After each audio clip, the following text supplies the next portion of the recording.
Assalamualaikum warahmatullahi wabarakatuh. Perkenalkan, kami dari kelompok 4 ingin mempresentasikan materi tentang pelaksanaan pengujian tiang statis dan analisis pondasi dalam pada perkuliahan Teknik Pondasi 2. Sebelumnya, izinkan saya memperkenalkan anggota kelompok kami.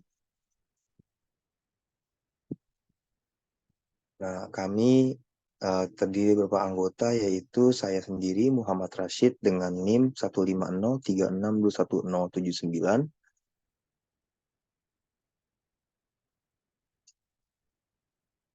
Lalu saya Muhammad Alvin Nabori dengan NIM 15036211077. Lalu saya Hafiz Syaforen dengan NIM 15036211068. Saya Iksan Madani dengan NIM 15036211083.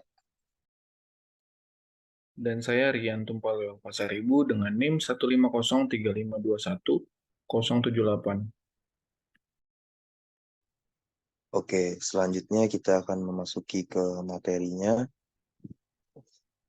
Silakan di next, Alvin. Ya, untuk bab pertama tentang pelaksanaan pondasi tiang akan disampaikan oleh rekan saya.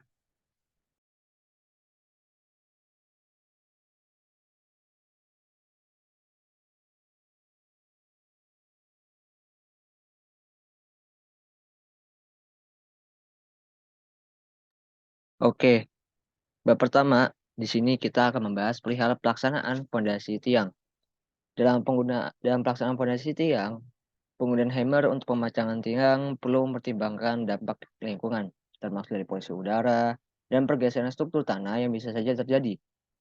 Waktu pelaksanaan dan pemilihan alat pemancangan juga harus sesuai dengan jenis pondasi tiang. Jenis pondasi dapat menyebabkan gangguan lingkungan seperti kebisingan dan getaran, hingga perlunya pemilihan alat yang tepat.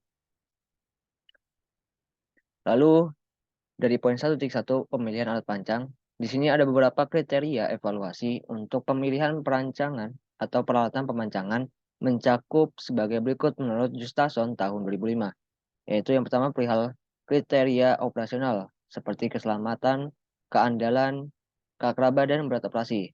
Lalu ada pengendalian, dapat dampak kecepatan atau kekuatan peralatan dengan mudah dikontrolnya oleh manusia. Lalu ada efisiensi, efektivitas, dan biaya, yaitu tidak perlu melakukan diperlukan bekerja dalam waktu yang wajar dengan biaya yang wajar. Lalu masalah lingkungan seperti masalah kebisingan, getaran, dan emisinya. Lalu ada optimalisasi. Ini kriteria evaluasi yang hanya berlaku untuk volume tinggi khusus pemancangan oleh kontraktor.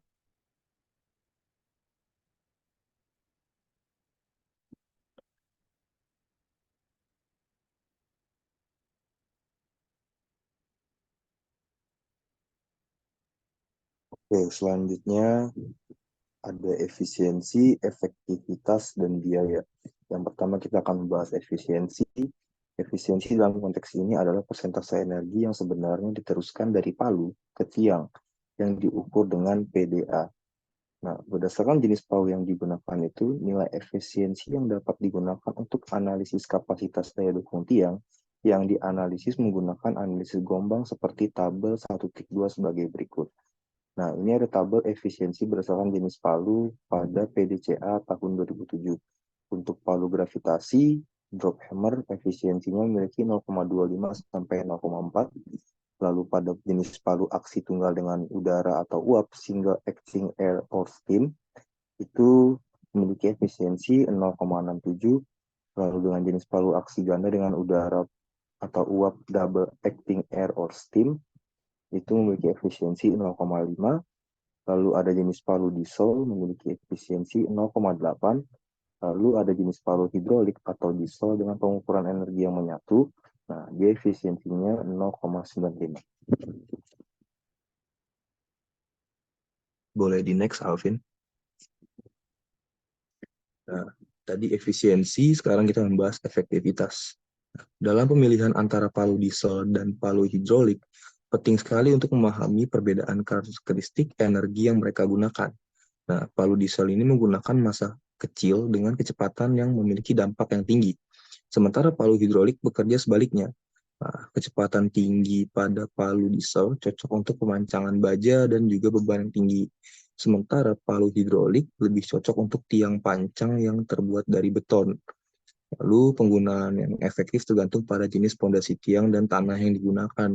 Penggunaan palu hidrolik mungkin lebih efektif di daerah pemukiman padat, tetapi penilaian efektivitasnya bisa sulit tanpa pengujian pemancangan yang sebenarnya, dan perbandingan antara jenis palu yang berbeda jarang terjadi.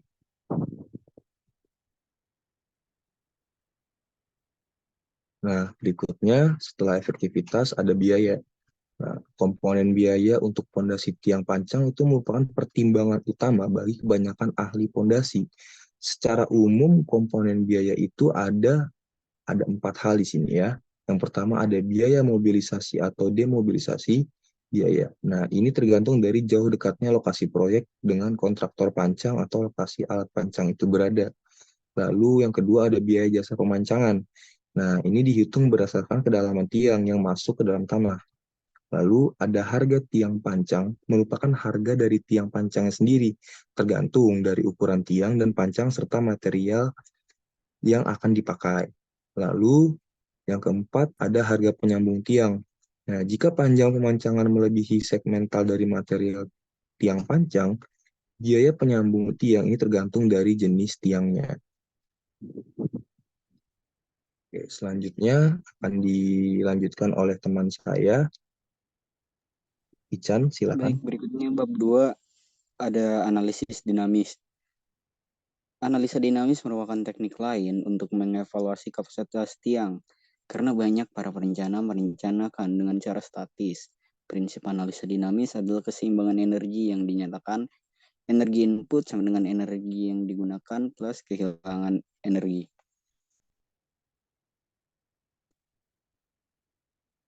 Kapasitas dukung yang diinginkan dalam sebuah tiang pancang harus mampu memberikan daya dukung yang cukup atas beban yang bekerja di atasnya atau beban-beban aksial. Kemudian usulan formulasi atau rumusan ini merupakan rumusan empiris yang dibuat secara series berdasarkan pengalaman dan data pemancangan. Salah satu persamaan dinamis yang tertua adalah biasa disebut sebagai Formula Engineering News Record atau ENR yang dikembangkan sejak 1930-an oleh Department of Transportation atau DOT di Amerika. MN/DOT tahun 2010 yang diturunkan dengan basis teori momentum sampai impuls atau kerja energi, yang dimana ini berarti bahwa that's principles of foundation engineering 2011.606 yang berarti energi diberikan sama dengan besarnya impuls yang terjadi atau tahanan tiang kali kedalaman pemancangan, atau energi yang diberikan per pukulan pada palu atau tahanan tiang sama dengan tahanan tiang kali penetrasi per pukulan palu.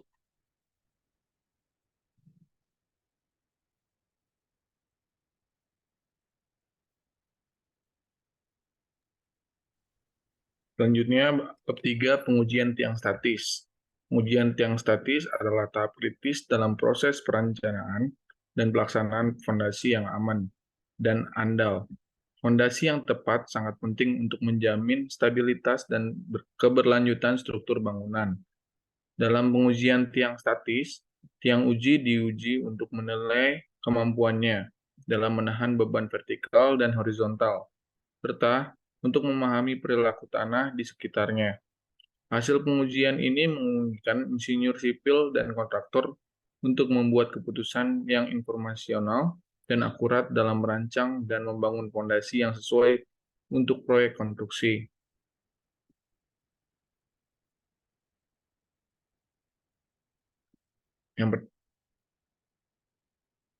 Yang pertama, masalah umum dalam pengujian fondasi tiang.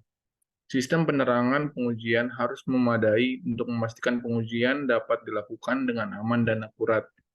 Batas aplikasi pembebanan pengujian harus diperhatikan untuk memastikan bahwa pengujian dilakukan dengan aman dan sesuai dengan standar. Instruksi pengujian di lapangan harus diikuti dengan cermat untuk memastikan pengujian dilakukan dengan benar. Yang kedua, Pengujian tiang statis aksial tekan. Setup peralatan pengujian melibatkan persiapan alat dan bahan, termasuk alat pengukur beban dan penggerak tiang. Proses pembebanan dilakukan secara bertahap dengan pengukuran beban dan pergerakan tiang pada setiap tahap. Selain itu, pengukuran pergerakan tiang dilakukan pada setiap tahap beban. Hasil pengujian kemudian dilaporkan dengan penyajian data dan interpretasi hasil. Yang ketiga, pengujian pembebanan lateral pondasi tiang. Peralatan yang digunakan termasuk alat pengukur beban, penggerak tiang, dan gaya lateral. Kalibrasi peralatan penting sebelum pengujian. Setup dan pembebanan melibatkan persiapan alat dan bahan, serta pengukuran gaya lateral dan penggerak tiang. Hasil pengujian dilaporkan dengan penyajian data dan interpretasi hasil. Yang keempat, pengujian pembebanan tarik aksial pondasi tiang statis. Peralatan pembebanan meliputi alat pengukur beban dan penggerak tiang, serta alat pembebanan tarik yang harus dikalibrasi sebelum pengujian. Prosedur pembebanan pengujian melibatkan pemberian beban tarik secara bertahap dan pengukuran beban serta pergerakan tiang pada setiap tahap beban. Pelaporan mencakup informasi proyek seperti identifikasi, lokasi pemilik, ahli struktur, dan data teknis. Baik, selanjutnya adalah pengujian tiang dinamis. Metode pengujian tiang dinamis dilakukan dengan memberikan tumbukan pada ujung atas tiang menggunakan hammer. Tumbukan ini akan menghasilkan gelombang hambatan yang merambat dari ujung atas hingga ke ujung bawah pondasi tiang. Gelombang ini kemudian terpantul kembali ke ujung atas karena reaksi tanah. Dari hasil pantulan gelombang ini dapat diukur dan digunakan untuk menghitung daya dukung aksial pondasi dengan menggunakan teori persamaan gelombang. Next.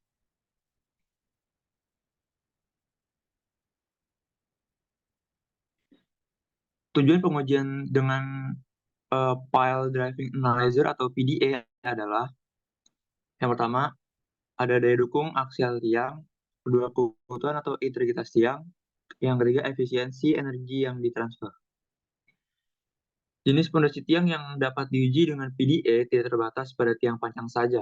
PDA juga dapat digunakan untuk tiang yang dicor di tempat seperti tiang bor, tiang Frankie, dan jenis pondasi tiang lainnya. Next. Peralatan pengujian dinamis pondasi tiang yang dikenal sebagai Pile Driving Analyzer atau PDA dikembangkan pada tahun 1960-an dan diperkenalkan pada 1972. PDA adalah alat standar yang digunakan untuk menggunakan daya dukung pondasi tiang selama pemancangan. Metodologi pengujian dengan PDA telah diuraikan dalam ASTM D4945. Peralatan ini terdiri dari 3 komponen utama, yaitu yang pertama, sepasang strain transducer yang diletakkan di dekat kepala tiang, kedua, sepasang accelerometers yang diletakkan di kepala tiang, dan yang terakhir, Pile Driving Analyzer atau PDA sebagai unit pengendali dan pemrosesan data. Selanjutnya, saya kembalikan kepada Rashid. Terima kasih. Baik, itu tadi adalah penjelasan materi mengenai pelaksanaan pengujian tiang statis dan analisis pondasi dalam. Oke, semoga video pembelajaran kami dari kelompok 4 dapat dipahami. Sekian dari kami, kurang lebihnya mohon maaf. Wassalamualaikum warahmatullahi wabarakatuh.